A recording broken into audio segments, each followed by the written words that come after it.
refer to the outstanding deposit of 47,200, the one that I show you, there, dated the 3rd of September. Explain why the internal auditor should be concerned about this deposit. There's reason to be concerned about this deposit. I'm not going to write it down. I'm going to show you the memo and we can just read through it. I'm going to make it a little bit bigger and you can just concentrate with me. This deposit is very overdue and should have been reflected on the bank statement within a day or two. Very overdue. Very overdue. 47,200 outstanding for such a long time could indicate that the depositing is not happening. Are you with me? So that means that whoever is busy doing our books, they put that amount in the CRJ. But between the CRJ and the bank account, depositing never happens. And that the person who should be depositing this money is rolling cash or committing fraud. What is the meaning of rolling cash? It means that you've got money in your hand and you use it for something. Sorry. Okay. I cannot make it bigger than that. Just concentrate. Rolling of money means that you've got, okay, for example, you are the person that has got this money in your hand. You've got 47,200 on the 3rd of September, but you need it for something. That is the meaning of rolling cash. So you use that money for something else, and you know by the 15th of September you will receive it back, and maybe you will receive more than that. So this is a crime. Rolling money is a crime. It's not an idea that I gave you. It means that you cannot do this. You cannot withhold the money from the bank. You put it in the CRJ so that everything looks very good. But in the meantime, you don't take it to the bank. You use it for something else. And now at the end of September, you didn't receive it back. So that's why it's still not in on the bank statement. Or committing fraud, of course. 47,200, that's another reason. I think that is the first reason, so that it's a long time and the person that was supposed to deposit the money didn't deposit the money, so he's either busy with rolling cash or committing fraud. The other one is it appears to be missing and will obviously have an effect on the cash flow and liquidity of the business. What is the meaning of missing? Somebody stole it because it never appeared at the bank. It's only in the CRJ. Alternatively, there it is. Maybe an error was made by the bank. Okay? What error can the bank make? They put that money and deposit this amount into the wrong account. Okay, our name is, the name of our business is Amma Stores. Maybe there's another business with the name Anna Stores. Are you with me? So a possible reason is that the bank add that 47,200 in the account of Anna Stores, which is wrong, but that's why it's in the CRJ and deposited maybe at the bank, and the bank made the error.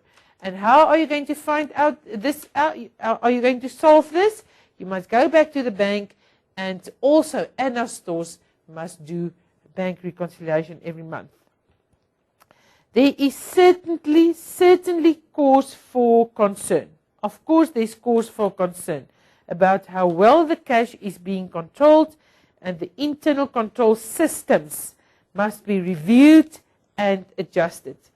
There is cause for concern because the cash is not being well controlled and the internal control systems must be reviewed and adjusted. This is big words.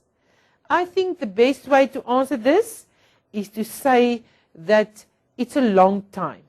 It was supposed to be on the bank statement by the 3rd of September, or at least by the 5th of September. It's not there. So it means that the person that must deposit this money didn't do it. And then you can mention committing fraud or rolling cash. Or on the other way, you can say that maybe the bank made an error and they put that amount of money by mistake in the wrong account, and that's why it's not on our books. I've got another exercise here. It's exercise 3, thorn traders. And you are provided with a draft bank reconciliation statement of thorn traders on the 31st of October, the business banks at Mega Bank. Question 1. Explain why it's important for a business to prepare a bank reconciliation statement on a monthly basis. Provide 2 different points in your answer. Okay, you can say anything about the things that we already mentioned, but I think the best answer there for you to remember is for internal control purposes. Okay, let me quickly change this again so that you can see. For internal control purposes. For internal control purposes, and also to identify errors or fraud. To easily identify errors or fraud. Okay. Remember, if we go back to that 47,200 that we just deal with, that 47,200, can you see why is it so important to do the bank reconciliation? Because if you didn't do bank reconciliation, you will not be aware of the fact that 47,200 is not on the bank statement. So now you can go back to the bank and you can ask them, because you are busy identifying an error or fraud. You can also say to identify the correct, remember that's also one of the reasons, to identify the correct bank balance. If we quickly go back to the previous one, also of AMA stores that we did, you will remember that in the bank show that we've got 35,000 Rand in our bank account, and the bank statement say, no, we only have 11,800. So now we are doing bank reconciliation so that we can identify the correct bank balance. And then there's also reasons, that one that I list there, which you say, okay, you can identify the outstanding checks, or you can identify more specific things, the outstanding deposits, or you can identify electronic payments or direct payments into your account or by the business. That is also reasons for that. Number 2, refer to the draft bank reconciliation statement. Okay, I must give it to you quickly. I must show it to you. Okay, there it is. There's a draft bank reconciliation statement, and I want you to go with me through this. There's a debit balance on the bank statement. So that means it's on the minus side. So that basically means that we are in an overdraft. According to our bank statement, we haven't got money in the bank. We are in an overdraft. There's an outstanding deposit at the end of October, which is 100% correct. There's nothing wrong with that. Sorry, that was also supposed to be the 31st. That is the normal outstanding deposit, which is not on the bank statement because of the time that the business closed and the bank closed. And then remember, they start printing the bank statements at the end of the day or late at night, and then that amount is not there. There's 3 outstanding checks, and I want you to look at this one. I want you to look at the number